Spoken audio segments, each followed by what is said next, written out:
नमस्कार, प्रणाम और आप सबका अभिवादन।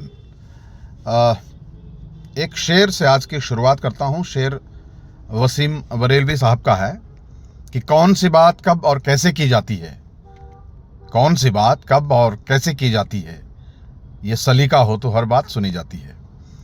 ये बात जिस कॉन्टेक्स्ट में मैं कर रहा हूँ वो मेरे पिछले एक वीडियो को आगे बढ़ाने के क्रम में है।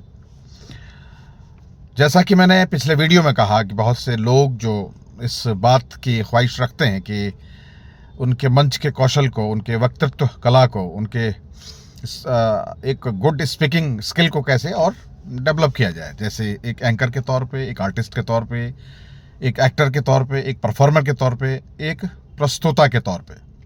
और 3 बातें बहुत प्रमुख रूप से मैंने उसमें जिक्र जिनका किया था, जिसमें कि सबसे पहले आपको बहुत अच्छी तैयारियों के साथ में कुछ अच्छे साहित्य को पढ़ करके, कुछ अच्छे लिटरेचर को पढ़ करके, दूसरा एक पॉजिटिव एटीट्यूड को लेकर के आपको मंच पर होना चाहिए, और तीसरा था कि आपका कॉन्फिडेंस बहुत उच्च स्तर का होना चाहिए, यानी दृढ़ कॉन्फिडेंस होना चाहिए। इसमें से 3 बातें जो प्रमुख थी, उनमें प्रथम बात पर आज मैं इस वीडियो को आगे बढ़ाते हुए छोटे से वीडियो में अपनी बात को ख़त्म करूँगा। एक कोट मैंने कहीं पढ़ा था कि हम सब पढ़ना लिखना तो जानते हैं, लेकिन क्या पढ़ना चाहिए ये कम लोग जानते हैं। लिटरेचर अलग अलग तरह के संसार में रचित किए गए हैं, जैसे आपका एनवायरमेंटल इश्यूज़ हैं, पॉलिटिकल इश्यूज़ हैं, किसी का खेल का इंटरेस्ट होता है, किसी का फिल्म का इंटरेस्ट होता है, किसी का कला, साहित्य, संगीत, अलग अलग तरह के इश्यूज होते हैं। आप किस फील्ड के एक्सपर्ट हैं, किस फील्ड पर आपकी मास्टरी है, ये आपकी रुचि पर डिपेंड करेगा। लेकिन एक एंकर के तौर पे, एक प्रस्तोता के तौर पर, एक परफॉर्मर के तौर पर आपको लगभग सतही रूप से इन सब का ज्ञान होना चाहिए। आमतौर पर हम एक एंकर के तौर पे या एक मंच संचालक के तौर पर जो ज़्यादातर गलतियां जो हमसे होती हैं वो ये होती हैं कि हम कभी कभार कुछ ऐसा कह सकते हैं कि इनरेलीवेंट स्पीच अपने एंकरिंग में, अपने संचालन में जोड़ देते हैं जिसकी ज़रूरत नहीं होती है। जैसे बेवजह की कभी शेर व शायरी कर देना, बेवजह की कोई कविता पढ़ लेना, बेवजह का कोई लतीफ़ा सुना लेना, या बेवजह की कोई अतार्किक बात कर लेना, जबकि उन बातों का आपके उस कॉन्टेक्स्ट से जो चल रहा है, जो संदर्भ है, जो कंटेंट है, उससे उस बात का कोई लेना देना नहीं होता है।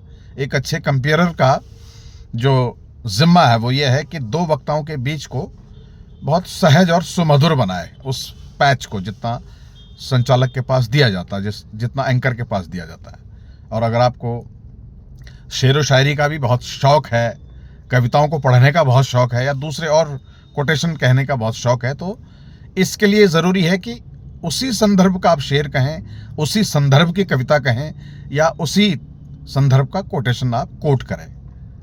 अनरिलीवेंट अगर आप कोई भी चीज़ कहेंगे तो वो आप फ्रेम आउट हो जाएंगे, उस फ्रेम से बाहर नजर आएंगे, और दर्शक इस बात से कभी कभी बोर होने लगेंगे, या श्रोता आपको नापसंद करने लगेंगे।